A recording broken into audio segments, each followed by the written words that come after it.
narito ang kaalamang pangkalusugan. Maraming tao ang nakararanas ng bloated o namamagang tiyan na nagdudulot ng discomfort. Ito ay karaniwang sanhi ng sobrang hangin sa tiyan o hindi maayos na pagtunaw ng pagkain. Upang maiwasan ito, mahalagang iwasan ang sobrang pagkain ng matataba, matatamis at maasim na pagkain, pati na rin ang labis na pag-inom ng carbonated drinks na nagdudulot ng pagtaas ng gas sa tiyan.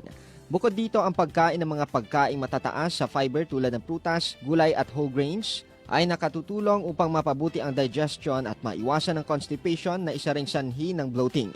Mahalaga rin ang pag-inom ng sapat na tubig araw-araw upang makatulong sa pagsipsip ng nutrients at pag-flush ng mga toxins sa katawan. Halim Abbas, NDBC, Bida Balita.